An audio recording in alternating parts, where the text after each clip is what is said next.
Hello, everyone. We want to welcome you to our Cox Campus year-long learning journey.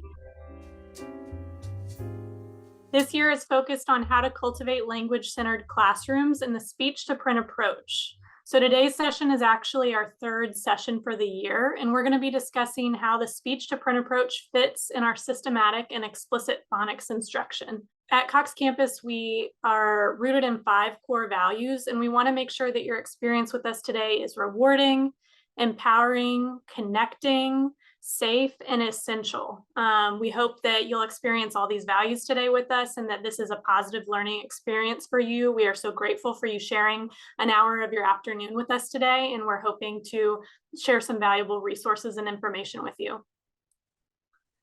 It looks like everyone today that responded is already a member of Cox Campus, which is great because not only is the course our systematic and explicit phonics course on Cox Campus, but many of the resources that we're sharing and resources that we won't have time to share are all on Cox Campus. So please log in to your account and explore the resources. For those of you, if you weren't able to respond and you're not on Cox Campus, it's very quick and easy to join. And please share with your colleagues. Thank you, Trina. All right, so today we want to first introduce ourselves before we begin. I'll start with myself and then I'll hand it over to my lovely colleagues. My name is Alistair Smick, and I'm one of the K-3 content creators and instructional designers at Cox Campus. So some of the resources and courses that you see online, I've helped to create. I'm going to go ahead and hand it over to Anisha. Good afternoon, everyone. My name is Anisha Donald, and like Alistair, I'm also a content creator and instructional designer. So nice to see you all here this afternoon. And my name is McKinney Coleman, and the same as Alistair and Anisha, I work at Rollins, and I am also a content creator and instructional designer. And I would be remiss if I didn't call out our lovely helper, Toki. She is making sure that everything runs smoothly today and helping share some of our resources with you and answering questions in the chat. So if at any time during our presentation today you have a question or maybe you want a resource reshared, feel free to type in the chat and one of us should be able to help. All right, so as we mentioned earlier, our K-3 year-long learning journey this year is focused on language-centered classrooms and the speech-to-print approach. So if you have attended our other sessions, we've talked a little bit about the language-centered classroom in the sound wall and shared those resources. If you weren't able to attend those sessions, you can access our previous sessions online on YouTube. But today we're going to specifically be talking about how the speech-to-print approach applies to explicit and systematic phonics instruction. So our two main goals for this session are to understand how the speech-to-print approach applies to sound symbol relationships in phonics instruction, and to explore instructional methods and resources that reinforce the sound symbol correspondence in the classroom. Our hope is that we would all be able to engage with each other during the session. We love when people share in the chat or come off mute when we're engaging and participating. So please don't be shy and feel free to chime in. All right.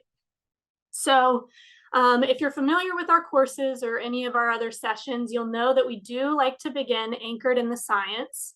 So to ground us today, with speech to print being that umbrella term for our year-long learning journey, we just want to touch on why that speech to print connection is so important. And it really begins with understanding how the brain works and how the brain learns to read. So our brains were actually not wired to learn to read from birth. They were wired for language and communication. So in order to read, we and our students actually have to learn how to repurpose areas of our brain that were evolved for speech.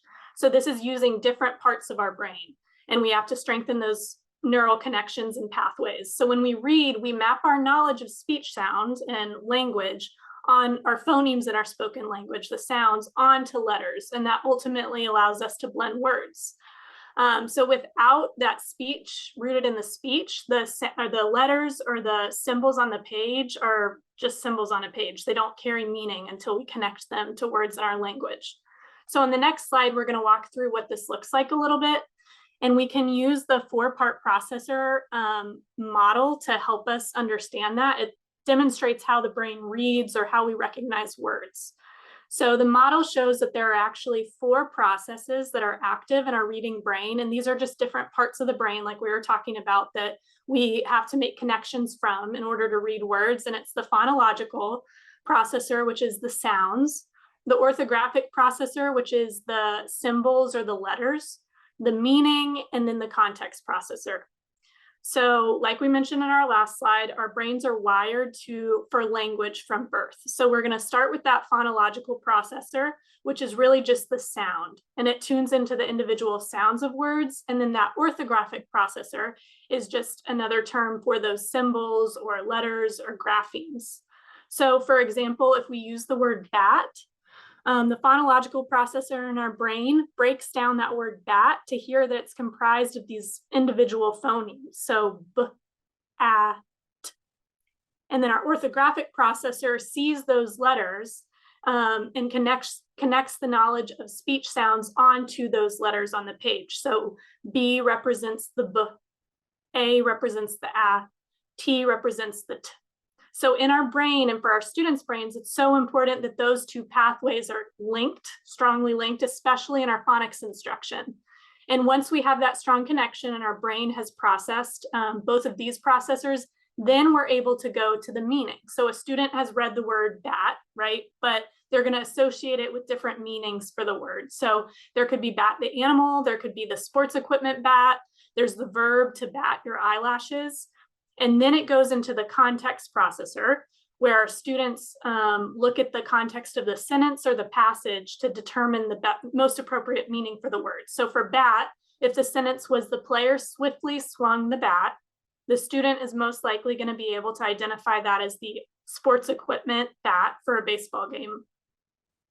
So now that we've kind of seen what this process looks like for students, we're actually going to be sharing a bundle of resources throughout our presentation today in the chat.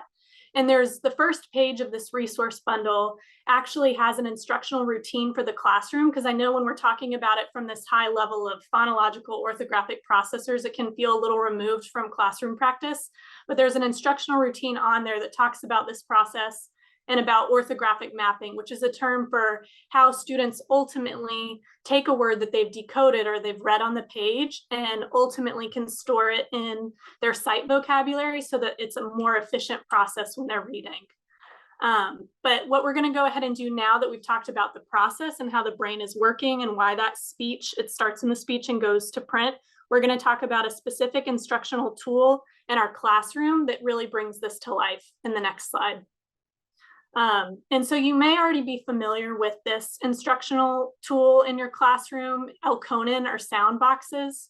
And really, it's just a tool that visually scaffolds the process of speech to print for students, or mapping those individual phonemes from a word. So the Elkonin boxes consists of these individual boxes, looks like a graph, that will correspond to each phoneme or sound in a word. And it helps students as they segment and blend these sounds when they're practicing decoding and encoding, reading and writing. So the students would use counters or manipulatives with these Elkonin boxes as they learn to isolate the phonemes. So for example, in the word fish, a student would hear the 3 separate phonemes or sounds, I, sh. And in our chat, we're gonna, that same bundle that we shared has a sheet with Elkonin boxes on it for your own classroom practice with students. And what we're gonna go ahead and do in the next slide is take it a step further to carry this practice over to our phonics instruction.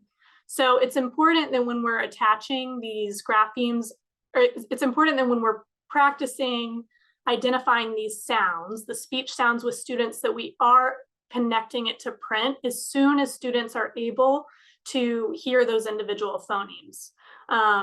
It's really becoming apparent that the sooner that you can connect those letters or those graphemes onto the sounds for students, it actually helps them it helps them to engage in more advanced activities, and it makes those connections to phonics much quicker. So let's practice with our same example, the word fish. We would begin using the Elkonin box to isolate the phonemes.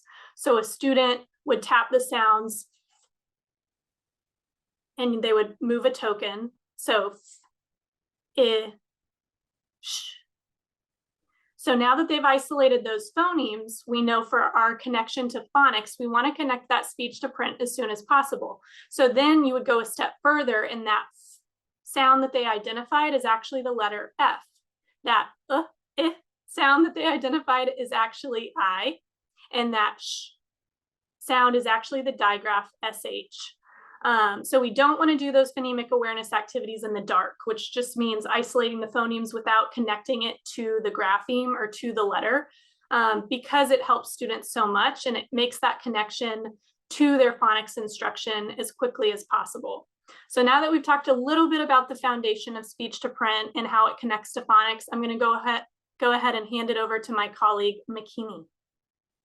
All right, so I just first want to just talk about a little bit about terminology, because I'm going to be going a little bit deeper into consonant digraphs and consonant blends. But first, I just want to take a little bit of time to review some terminology, because of basically a lot of the terms that Alistair said I'll be using, but I may be even using some more terms. And so I just wanted just all of us to be on the same page. So let's go ahead and go to the next slide.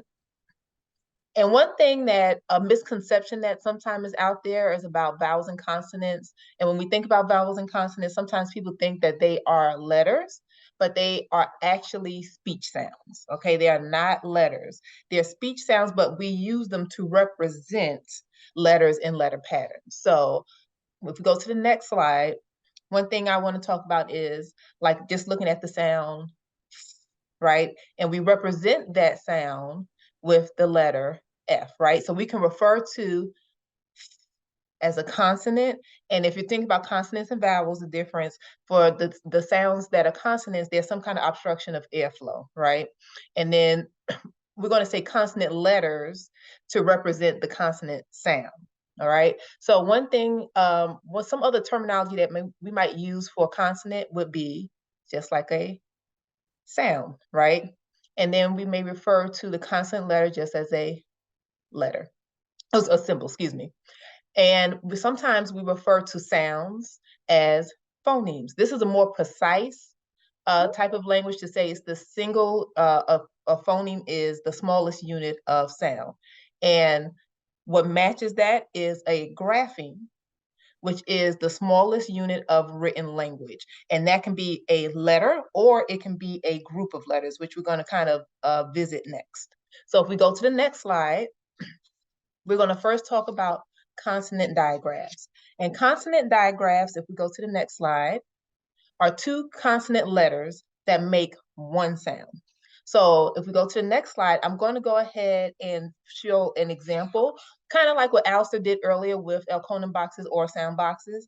And I want you to see how I am going to demonstrate how to effectively incorporate phonemic awareness instruction during phonics instruction with questioning. So watch me as I first encode a word. And when I say encode, I'm going to spell it first. And then I'm going to decode the same word and I'm going to read it. Okay, so watch how I do this. So if I go ch, ah, and each one of those chips represents one sound.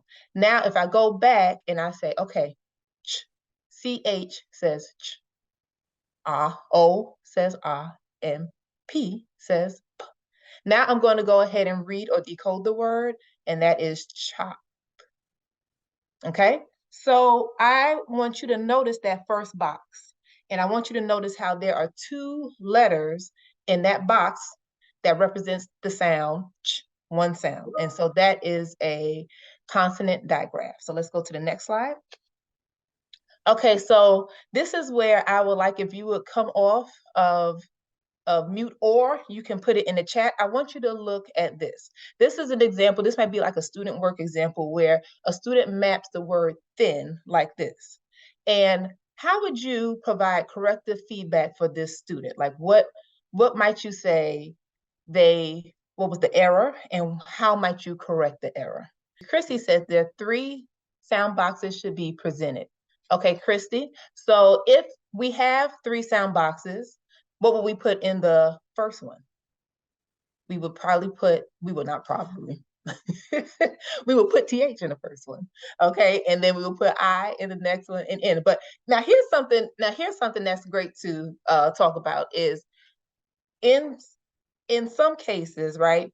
Do we need to have 3 boxes when we're talking about these kind of words? Or should we expect the students to be able to know that that this word still will go in the first 3 boxes, even if they're 4 boxes?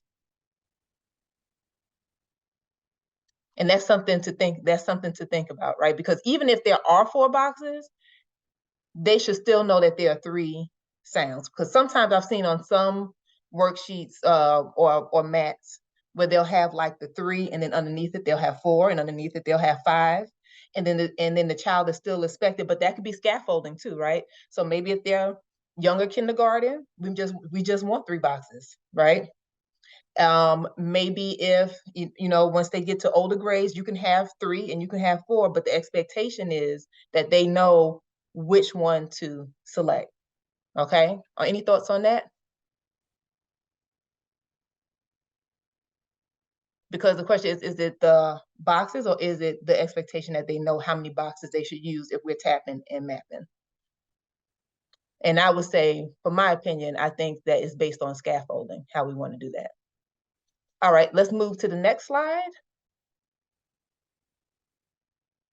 All right, so now we're going to talk about blends, consonant blends. All right, so let's move on. All right, so blends are different from digraphs because you can have 2 or 3 consonant letters, and then each consonant letter is still going to make its own individual sound. So let's watch an example with that. All right, so I'm going to go ahead and I'm going to do the same thing I did last time and model a word. Okay, so I'm going to say flip, full, okay, now I'm going to go ahead and I'm going to add the graphemes that match those phonemes. So in the first box, I'm going to put an F for F. In the next box, I'm going to put an L for U. The next box, I'm going to put an I for I. And the last box, I'm going to put a P for P. Okay, and if I go ahead and decode that, I'm going to go flip. Okay, so I encoded it first and then I decoded it. So let's go to the next slide. And I want to ask you a question. So have you ever seen or taught consonant blends in groups? Anybody, like, have you seen the posters where you have all the consonant blends together, or you've seen a workbook, or you've seen the sheet that has all the consonant blends together? And I know I've been guilty because I used to teach first grade and I used to have these out. But one thing I want us to know is that don't waste our time just waiting to teach those consonant blends in a group, okay? Instead, what you want to do is just add them on as you're teaching words. So if, for example, you might be teaching lip, you don't have to wait to teach slip until you teach slug, until you teach sled. You can just go ahead and add those sounds and take them away. Okay, so whatever words you're working on, you can just add and take away. Okay, so we always start with the initial position because that's easier, and then we can get to the consonant blends at the end of the word. All right, in our instruction. All right, so let's move on. All right, so this is another activity called Say It, Tap It, Map It, Graph It. Has anyone heard of this? Give a thumbs up if you've ever heard of this strategy or method. Okay. So what we do here in the next slide is how I will first do this is I just want to say what each one of these steps are in the procedure. Okay, say it that the children, if I had a classroom of children, and Anisha and Alistair, I might have you, when I model, I might have y'all act like you were the children, just repeat the words. And anyone else that's on this call, you just come off mute and just repeat too. But right now I'm just describing what this activity is. So first say it is I would say a word, and I would say, what's the word? And you guys would say it. Tap it, I tap it, then you guys tap it, okay?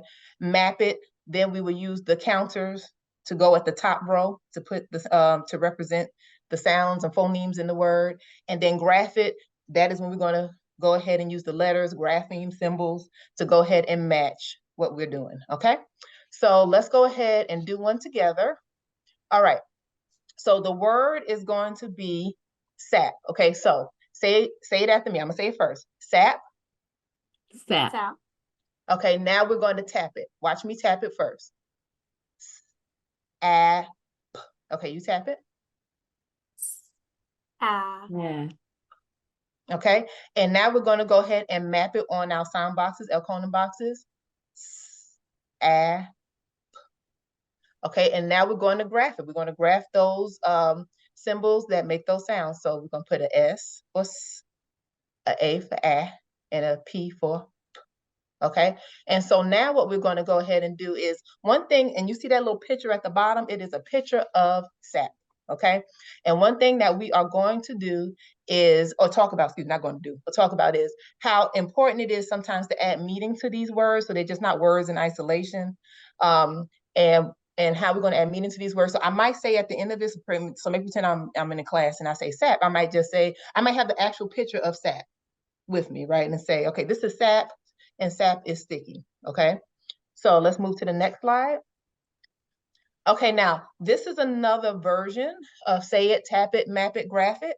So again, I'm just going to describe how to do this one, and then I'm going to have you guys just, you know, make pretend I'm the teacher, and then you guys are the student.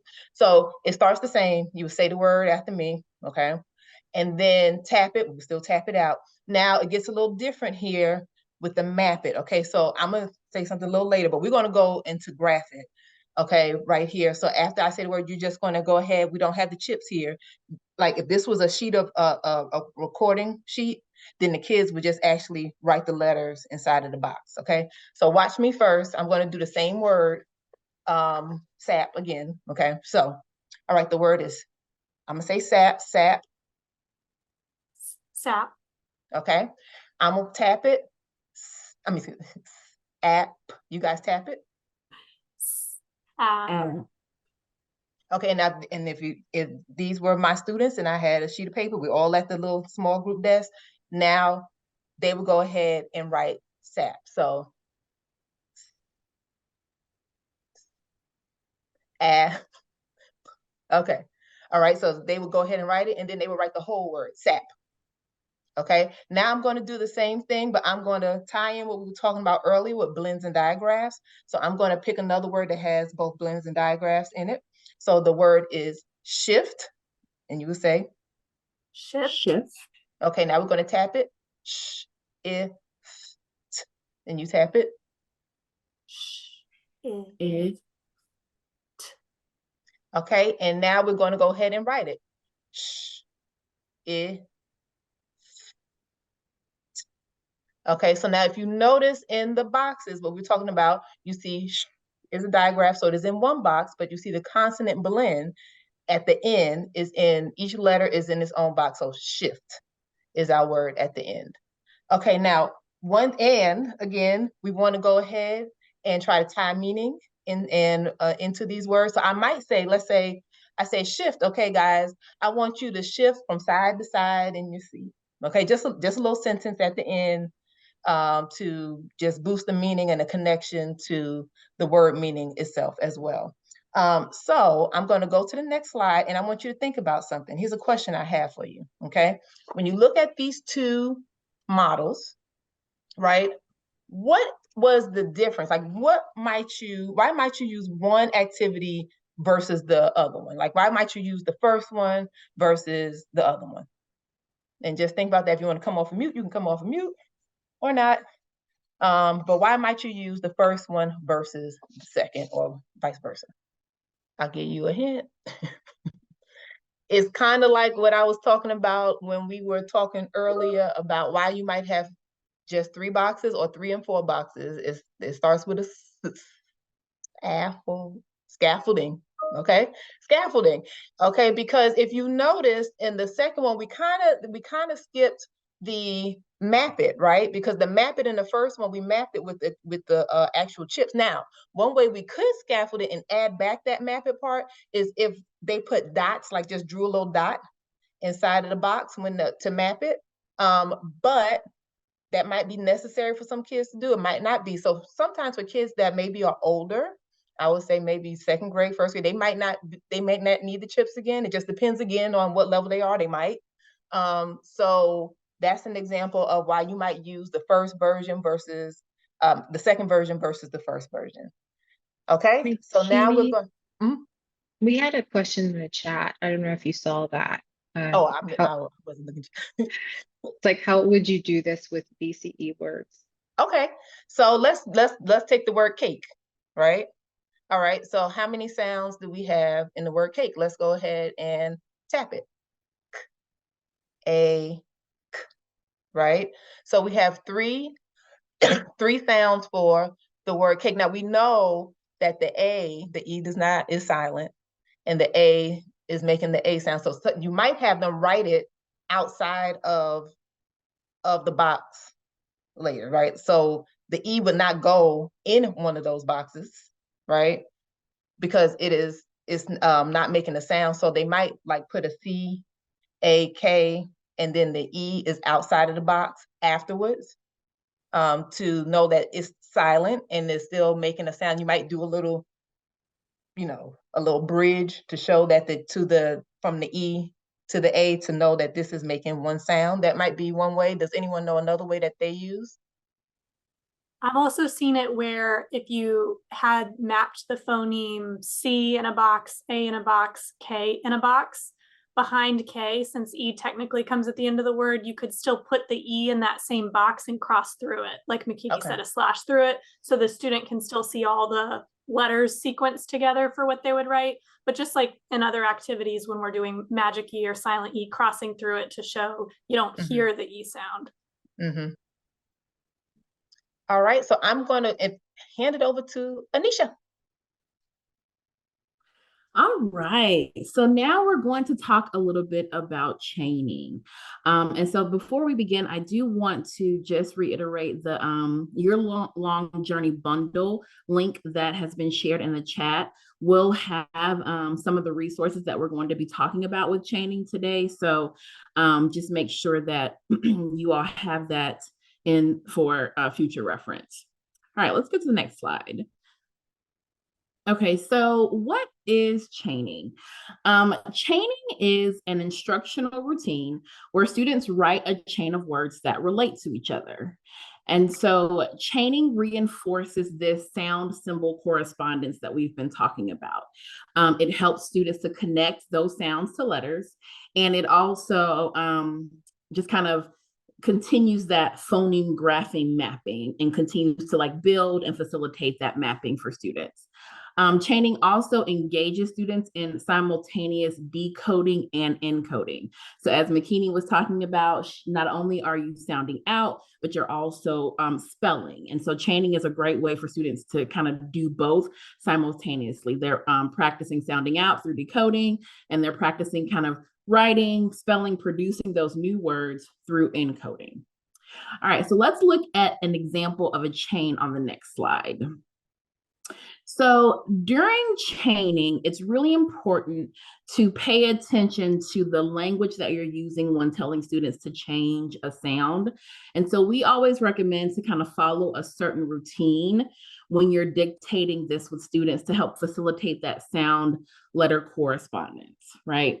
All right, so we're going to take a moment and we're going to practice this. I'm going to be the teacher, and let's say I'm the teacher and I'm working I'm working on chaining with my students. And so we're going to be focusing on the R controlled vowel AR, right? And so I'm going to say the word art. The students will repeat art. Then we'll tap out art, art. And then we're going to spell art. So when we spell art, that's when the students will write the word art on the word chaining ladder, right? And then they're going to read the word. And then, as McKinney stated, we're always going to attach that word to meaning, right? So I may say, who can use the word art in a sentence, right? And students may say, we made clay pots in art class today.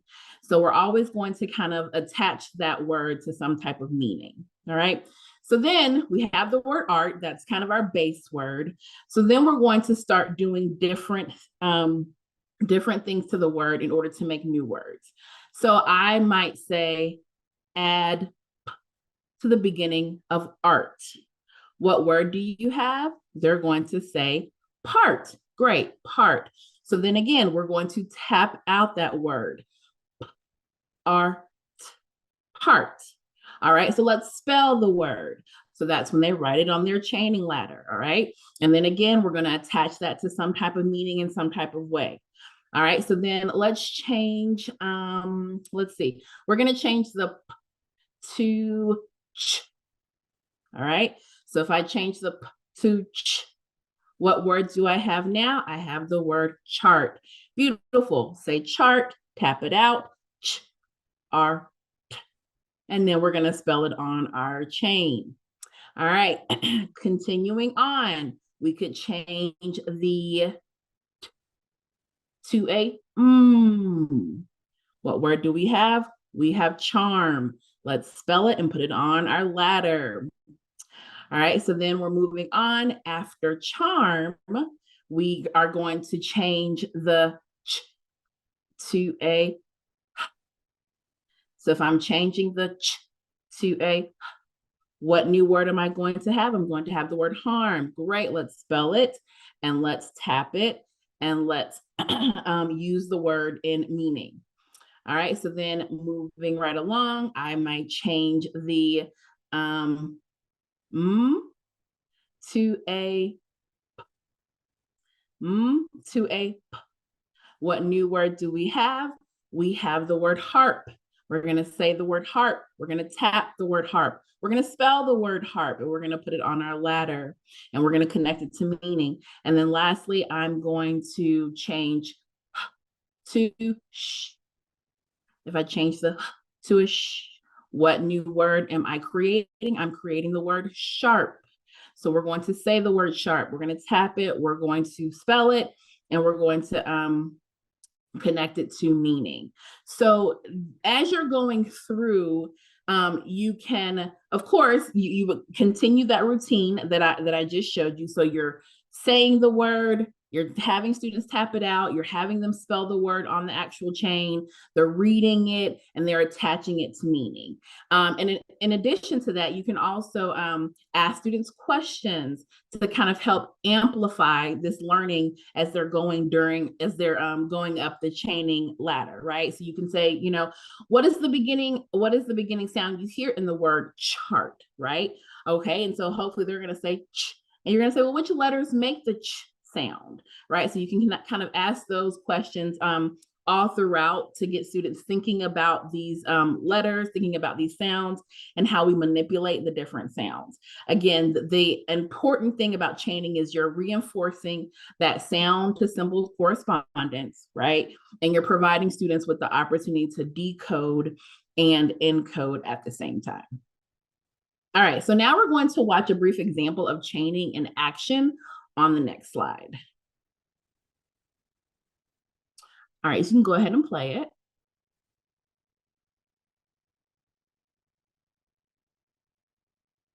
So I want you to try to change a word. I want to see you write the word not first. tot. Tot. Tot. Oh, just Very good. Write the word tot. let me do it backwards this time. Wait, I need this one. Write the word tot. Oh man. Right.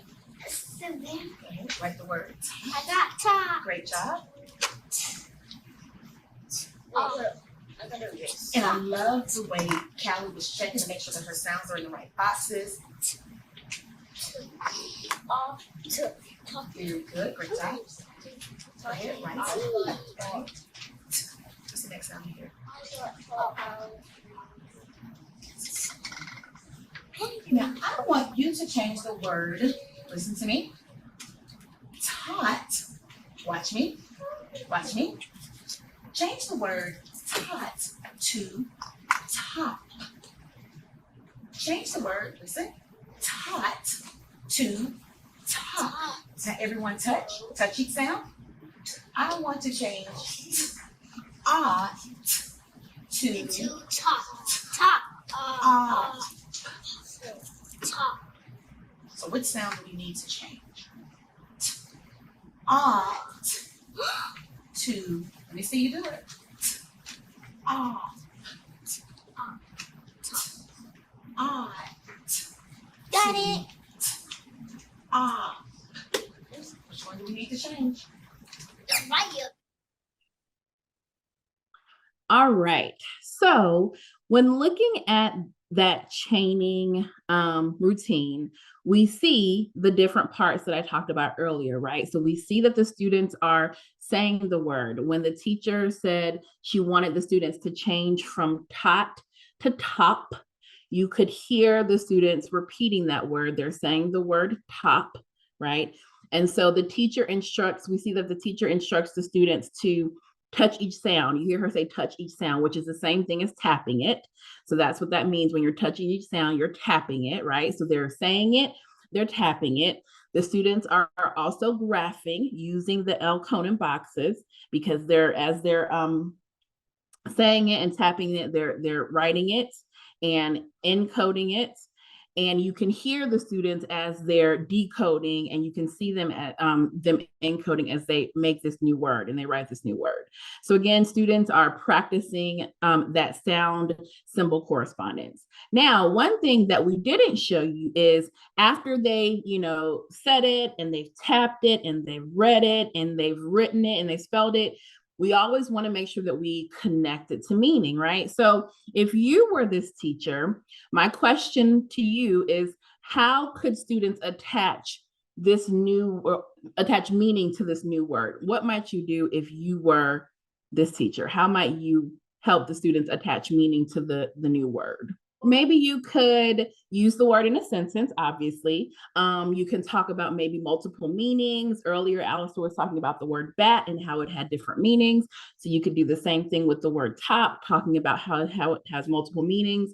You can also maybe connect it to maybe what they're learning in other subjects, right? So maybe they're learning about position words in math, and you can talk about top being a position word. As McKinney said, you can point to the top of your head. You can actually have them do something with it, pointing to the top of their head. So there are different ways to always want to make sure that we connect that meaning to the new word. And something else that we're going to share is a resource that we have on Cox campus. It's our chaining teaching routine. And this is a resource to help you kind of facilitate that routine of what chaining should look like, and that routine that you should kind of follow in order to get the most out of the instructional routine. All right, so we're going to move on to the next slide and do a little bit of brainstorming. Okay, so now we're going to do a little bit of brainstorming to see how well you guys can create words. So we're going to take a moment, and I want you to think of 3 to 4 words that you might use in a word chain. So let's say that the skill is R controlled vowel or, right? Let's say the skill is or. My question is, what might be 3 to 4 OR words that could be used for chaining activity? What might be some words that you use for a chaining activity if you were focusing on the skill OR? Any thoughts? Cord, corn, born. Awesome. Thank you, Alistair. Port, sort, sorts. Fabulous. Thank you, McKinney. We could do Lord, Ford, fork. So one of the things that I want to make sure that I make clear is whenever you're doing a chaining routine, it is really important that whatever words you utilize, you don't introduce any skill in a chain that has not been explicitly taught, right? So if you have not taught consonant digraphs, then they shouldn't be a part of the chain. If you haven't talked about blends in any capacity, they shouldn't be a part of the chain. So just making sure whatever words you create when you're doing a word chaining activity, make sure that you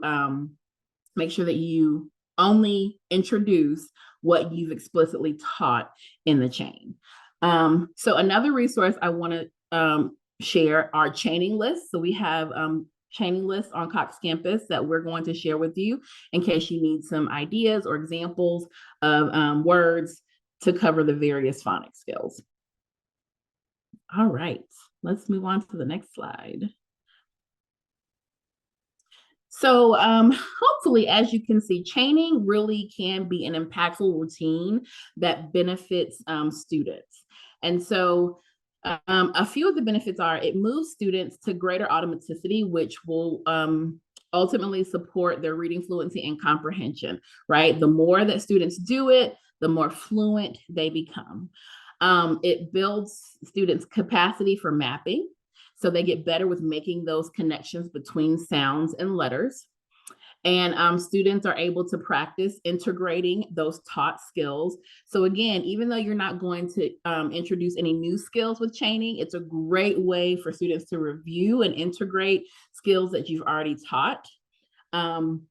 And it maximizes students' opportunity for them to see, say, hear, and write the word. So training is just a great instructional routine overall that really can have a lot of benefits for students.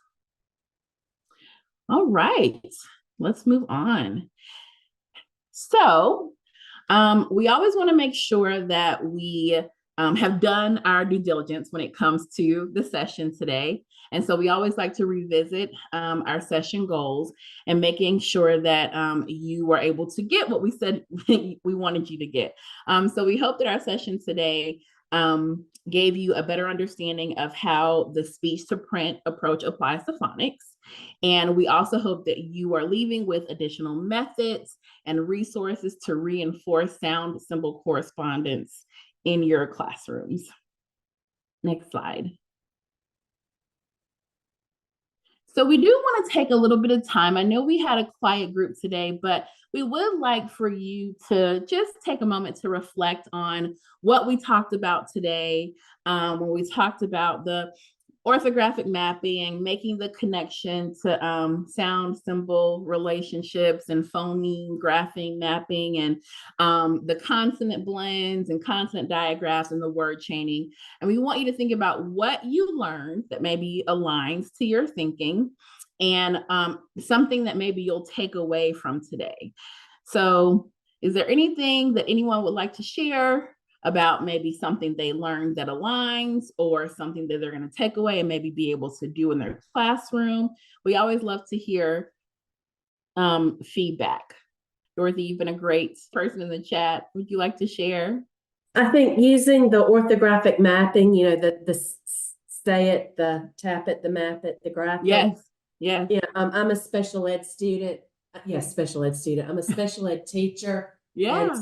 And my third graders are have a lot of decoding goals. Mm-hmm. So I think this is really going to help them. Oh, wonderful. We're so happy to hear that. Thank you so much, Dorothy, for sharing. We have one more session for this current school year. And so that's going to be on fluency case studies, and that will be happening on April the 25th. So we do hope that you will join us and that you will be there. We thank you so much for coming, and we're happy to give you 10 minutes of your afternoon back. And we hope you guys enjoyed it, and we hope to see you on April 25th.